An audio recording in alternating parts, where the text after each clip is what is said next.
முறைமைக்கிணங்க இந்த பகுதி என்பது பிரிக்கப்பட்டு 44 பூத்துகளை கொண்ட ஒரு பகுதியாக இன்று காட்சியளிக்கின்ற நிலையிலே நாம் இருந்து கொண்டிருக்கின்றோம். ஆனால் 44 பூத்துகள் என்றாலும் இன்று இந்த அரங்கமே நிறைந்து நீங்கள் மணலி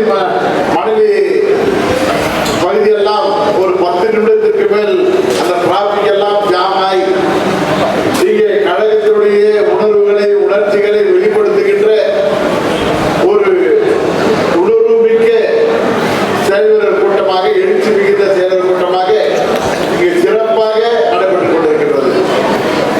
இது செயல்வீரர் கூட்டம் மட்டுமல்ல, இன்று நடந்த செயல்வீரர் கூட்டம் மட்டுமல்ல, இந்த நடந்த நிகழ்ச்சியை நீங்கள் நடத்திய நிகழ்ச்சியை இங்கே திராவிட முன்னேற்ற கழகத்தை சார்ந்தவர்கள் பார்த்துக் கொண்டுதான் இருப்பார்கள். தூங்கிக் கொண்டிருந்த இந்த பகுதி இன்று விழித்து உணர்வோடு அங்கு அணிவகுத்து செல்லுகின்ற ஒரு காட்சியை மாற்றுக் கட்சியினர் என்று பார்த்து பயப்படுகின்ற ஒரு சூழ்நிலையை இன்று நீங்கள் உருவாக்கி கொடுத்திருக்கிறீர்கள். அந்த வகையிலே இன்று சிறப்பாக இந்த செயல்வீரர் கூட்டமானது நடைபெற்றுக் கொண்டிருக்கின்றது. நம்முடைய நோக்கம் என்னவென்றால் இன்றைய காலகட்டத்திலே இந்த தமிழகத்தை ஆண்டு கொண்டிருப்பது திராவிட முன்னேற்ற கழக அரசு. பொம்மை முதல்வர் ஸ்டாலின் முதலமைச்சராக பதவியேற்று இந்த தமிழகத்தை ஆண்டு கொண்டிருக்கின்றார்கள். அவர்கள் கொல்லைப்புற வழியாக மக்களை ஏமாற்றி ஒரு 520 பொய்யான வாக்குறுதிகளை மக்கள் மனதிலே புகுத்தி மக்களை ஏமாற்றி இன்று ஆட்சிக்கு அமர்ந்துவிட்ட அந்த ஸ்டாலின் அரசு இங்கே 5 வருட காலமாக தேர்தல் 2 மாதத்திலே நாம் தேர்தல் சந்திக்க இருக்கின்றோம். இந்த 5 வருட காலமாக முதலமைச்சராக இருக்கிறோம். இந்த தமிழகத்தை முன்னேற்ற பாதையிலே கொண்டு செல்வோம் என்ற எந்தவித உணர்வும் இல்லாமல், பொறுப்பும் இல்லாமல், வாக்களித்த மக்களுக்கு உதவிகரமாக அவர்கள் வளர்ச்சி செய்கின்ற விதமாக ஆட்சி நடத்தாமல் இந்த தமிழகத்தையே சுடுகாடாக்குகின்ற ஊழல் மிகுந்த ஒரு ஆட்சியாக 5 வருடமாக நடத்தி கொண்டிருக்கிறார்கள்.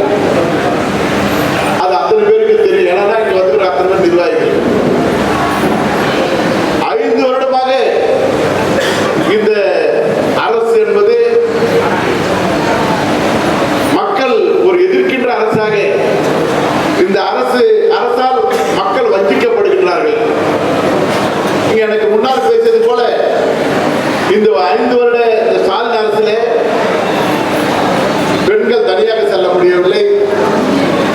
மாணவர்கள் இன்று சரியாக அங்கு பள்ளிக்கு செல்ல முடியவில்லை, காலேஜ் செல்ல முடியவில்லை என்றால் அங்கங்கே கஞ்சா பொருள் விற்பனை, கஞ்சாவுக்கு அடிமையாகி இன்று தன்னுடைய குடும்பத்தையும் தன்னுடைய கல்வியை மறந்து வாழ்கின்ற ஒரு சூழ்நிலையை இந்த அரசு உருவாக்கி கொடுத்திருக்கிறது.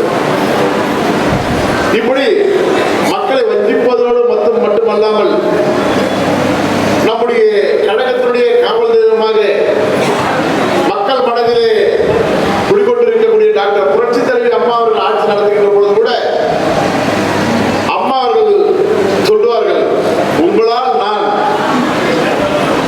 நான், மக்களால் நான் என்று சொல்லுவார்கள். அப்படி சொன்னதோடு மட்டுமல்ல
பணம் கொடுத்தாங்க, எல்லாமே கொடுத்தாங்க.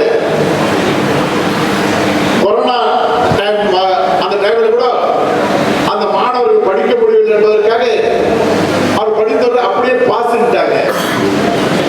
அந்த ரேஷன் கடையில் மாசம் 1000 ரூபாய் கொடுத்தாங்க. அரிசி இலவசம், அது விலையில அரிசியா கொடுத்தாங்க. இப்படி அவங்களுக்கு அந்த நோய் வராமல் தடுப்பதற்காக அந்த அமைச்சர்களை கொண்டு அங்க குழு போடப்பட்டு அவருக்கு வேண்டிய வசதிகளை நம்முடைய மாண்புமிகு எடப்பாடி அவர்கள் செய்து கொடுத்தார்கள். ஏனென்றால் அவர்கள் மக்கள் மீது பாசம், மக்கள் தான் முதலமைச்சராக உருவாக்கி இருக்கின்றார்கள். அப்படி உருவாக்கிய மக்களுக்கு நாம் நம்பிக்கையா இருக்க வேண்டும்.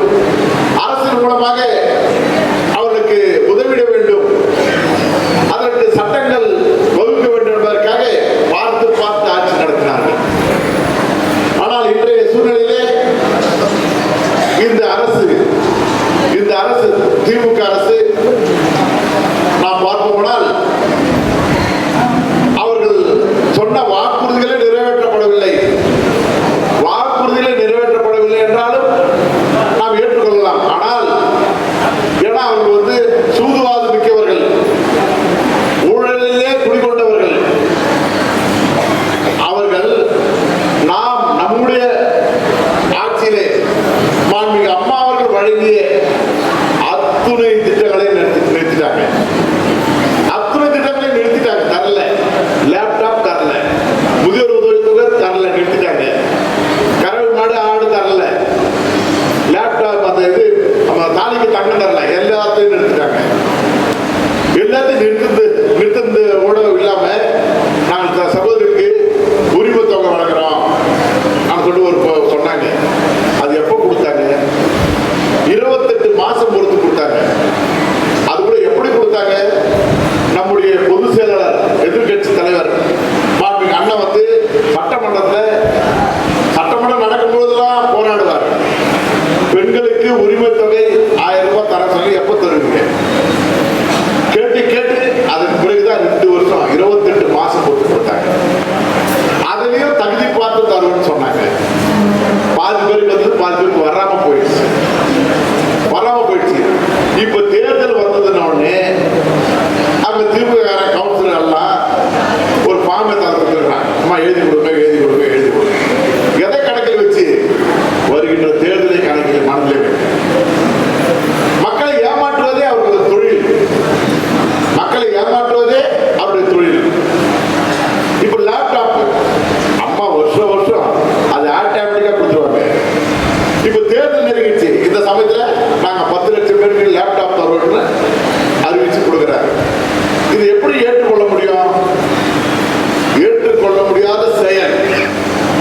இது அத்தனை பேர் உங்களுக்கு அத்தனை பேருக்கு தெரியும். நான் சொல்றது நீங்க டிவியில பாக்குறீங்க, பேப்பர்ல படிக்கிறீங்க, நமக்குள்ள உரையாடல் பண்றோம், எல்லாமே தெரியும்.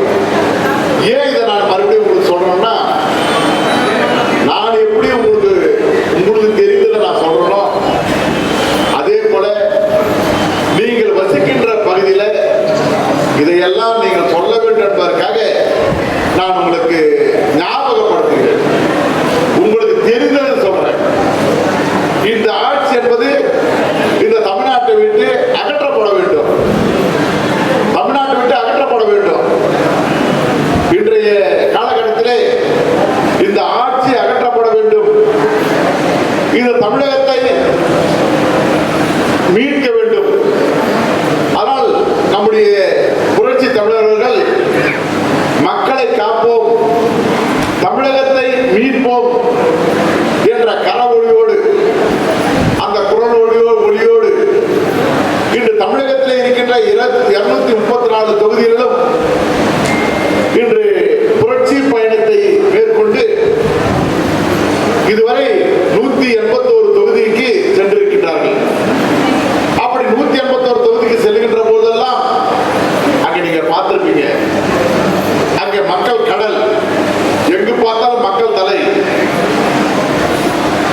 தமிழகத்தில் நடக்கிற செயல். இன்று எங்கு பார்த்தாலும் ஒரே பேச்சு தான். இந்த ஆட்சி இருக்கக்கூடாது. 5 வருஷத்துல சரியான ஆட்சி தரல.